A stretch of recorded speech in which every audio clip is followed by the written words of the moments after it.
हम सब ने स्कूल में हमेशा पढ़ा ना कि देश हमारा गुलाम हो गया था, अंग्रेजों ने गुलाम कर दिया। या फिर हमने ये भी पढ़ा कि बाहरी आक्रमण किस तरीके से रहे और फिर बाहर के राजाओं ने, अकबर वगैरह ने, खिलजी ने ये सब राज किया, यहाँ से सोने लूट के चले गए, बहुत सारे हमारी खनिज संपदा वगैरह सब लूट के चली गए। हम ये हमेशा सोचते थे कि ऐसा कैसे हो सकता है, हमारे देश की इतनी आबादी है, कैसे हुआ। और जब हम उसमें पढ़ते थे तब पता चलता था कि हमारे ही कुछ लोगों को वो लोग अपने एम्प्लॉय बनाते थे।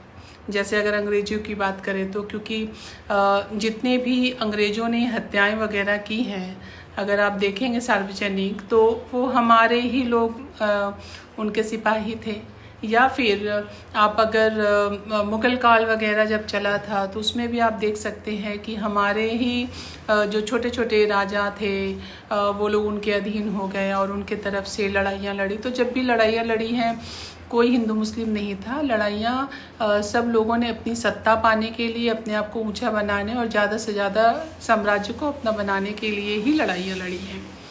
ठीक वही की चीज़ें अभी हो रही हैं।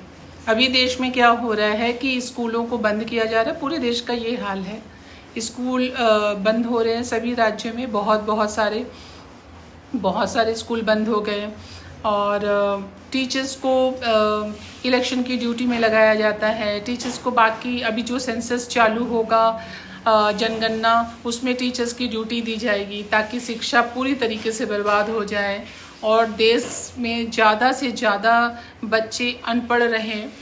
इसकी तैयारी भी चल रही है। तो अल्टीमेटली अब कुछ लोगों को लगता होगा कि नहीं, हमारे बच्चे तो प्राइवेट स्कूल में पढ़ते हैं, हमें तो कोई प्रॉब्लम नहीं है। उनकी जो ये सोच है ना, वो उनकी सोच आगे आने वाले समय में पता चलेगा कि उनकी सोच कितनी गलत है।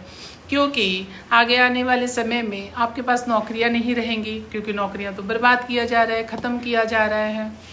दूसरा ये है कि ऑनलाइन से जिस तरीके से बड़े बड़े कंपनियों की ऑनलाइन सुविधाएं आजकल मिल रही हैं, हर छोटी छोटी चीज़ें हमें ऑनलाइन से मिल जाती हैं, तो सारे छोटे छोटे बिजनेस ख़राब हो जाएंगे, ख़त्म हो जाएंगे। तो जब छोटे छोटे बिजनेस ख़त्म हो जाएंगे, नौकरियां ख़त्म हो जाएंगी, तो आप अपने बच्चों को प्राइवेट स्कूल में पढ़ाकर क्या करेंगे? अगर आप कहेंगे कि हम प्राइवेट स्कूल में पढ़ा के अपने बच्चों को विद्वान बनाएंगे, ठीक है, बनाइए, पर वो विद्वान को खाने के लिए भी तो रोटी और पहनने के लिए कपड़े भी तो चाहिए। फिर उनके बच्चे बाकी प्राइवेट स्कूल में कैसे पढ़ेंगे, क्योंकि उनके पास तो सोर्स ऑफ इनकम होगा नहीं।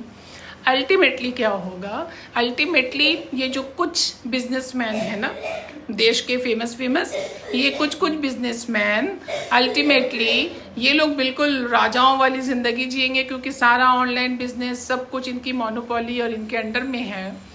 और जितने भी छोटे बिजनेसमैन हैं, छोटे जो भी हॉस्पिटल्स चला रहे हैं, छोटे छोटे जो भी बिजनेसमैन हैं, वो सारे ख़त्म हो जाएंगे। तो क्या होगा, एक बहुत बड़ा डिफरेंसेस हो जाएगा। जो अमीर है वो और अमीर अभी से होने लगे हैं, तो वो और अमीर हो जाएंगे। जो गरीब है वो और गरीब हो जाएगा। अब उसके नीचे जो बहुत बुरी हालत में गरीब है, वो जस्ट 2 वक्त का खाना उनको मिलेगा, वो भी बड़ी मुश्किल से। तो डिफरेंसेस बहुत ज़्यादा हो जाएंगे और हालत ये हो जाएगी भारत की कि राजा महाराजाओं वाले समय की हालत हो जाएगी।